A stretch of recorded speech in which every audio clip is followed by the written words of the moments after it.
It's a David versus Goliath battle of epic proportions. The Goliath, a name most Aussies would be very familiar with. And David, a joint called Hindenburg Research, which is in the business of short selling, a stock market practice made famous by Margot Robbie and a bubble bath. Our friend found out that these mortgage bonds that were supposedly 65% AAA were actually just mostly full of shit. So now he's going to short the bonds, which means to bet against. Got it? Okay. And Hindenburg has been battling hard against Adani after accusing it of being, well... full of shit. Last week, Hindenburg dropped the mother of all bombshells, accusing the Adani Group and its billionaire owner, Gautam Adani, of pulling the largest con in corporate history. The accusations are staggering. Adani alleged to have engaged in brazen stock manipulation and accounting fraud over the course of decades, with claims of money laundering, nepotism and a whole host of dodgy dealings designed to prop up its profits and its share price. What? Worked for Margot. Got it? Okay. Hindenburg is controversial because it's put out several of these reports asking really big questions about the value of some very large companies, whilst being involved in shorting the stock, benefiting potentially from its failure.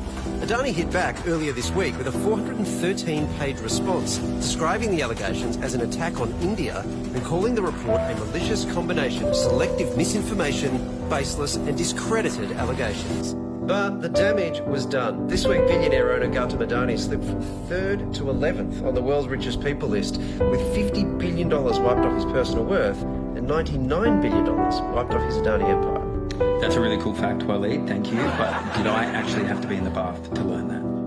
The timing of this report was very strategic. It was when Adani was trying to make a certain move on the stock market that required its value to be high. That value is now coming back because people have these really big questions about the finances of the company. Now Australia's corporate regulator is investigating. Adani suffered its worst week on record, and poor old Gautam's only worth a measly $120 billion. So will David or Goliath come out on top in this battle for the ages? Thank you. Wow. Tim Buckley is the Director of Climate Energy Finance and has been covering Adani for a decade. He joins us now. Tim, how big a deal are these allegations? Good evening. These allegations are huge. I would suggest unprecedented is an overused word this year, but it's not unprecedented because I think Elon Musk is in the same company as Gautam Adani. We've seen tens of billions of dollars of family wealth evaporate in the last couple of trading days in India in the Adani family conglomerate. So tens of billions of dollars, it's pretty huge. Tim, Adani's caught plenty of heat over the years, but nothing quite like this. Did this come as a shock to you, or did you feel that there was something like this potentially going on? No, as you say, there has been huge environmental backlash in India, in Australia, in the Wall Street, in Germany against the Adani Group. But invariably, Adani has been Teflon. Anything you throw at him, any allegation just seems to evaporate or disappear or get parked in some government inquiry.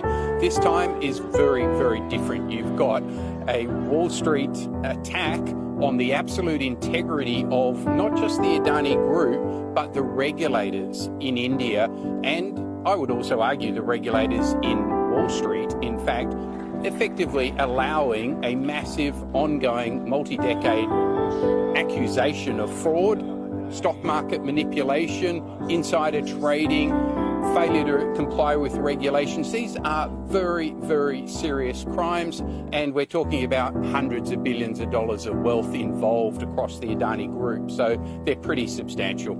Are you buying Adani's rebuttal or 413 pages worth?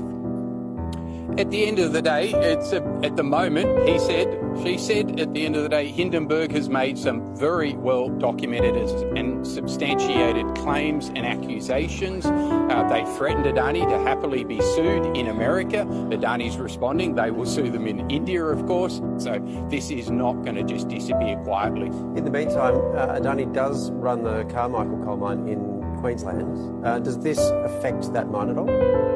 Yeah, well, it's a really interesting question from Australia's perspective. You know, probably 1 million environmentalists around Australia spent a decade campaigning against the opening up of the Galilee, the biggest carbon bomb in the world. But fast forward a decade, only one mine went ahead. That was Gautama Adani's Carmichael mine. And with coal prices being flagrantly manipulated to all-time record highs at $400 a tonne for 6,000 kcal, the market price up 800% in 2 years. Even Adani would be making money at those sort of prices. So, yeah, it's probably business as usual at Carmichael to pump out as much coal as they can. Wow. All right, Tim, thanks for your time tonight. Thank you.